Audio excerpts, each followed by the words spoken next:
How to un-repost on Snapchat. Hello everybody and welcome back to our channel. So let's get started without any further ado.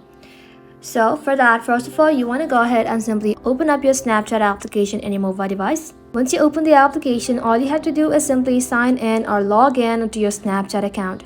So once you're logged into your account, let's say you have reposted a video on Spotlight and you would like to un-repost it. For that, first of all, tap on your Bitmoji icon at the top left corner. Inside your profile section, scroll all the way to the bottom and then you'll be able to find Spotlight favorites and reposts. Tap onto it. And just like so, you'll be able to find this little icon right over here. It means that you have reposted this video. In order to un-repost it, tap onto it.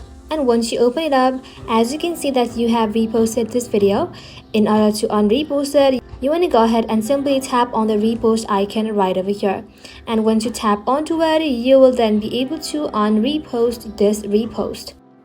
And just like so, you will then be able to un-repost videos on Snapchat. Thank you all for watching the video till the very end and stay tuned until our next upload.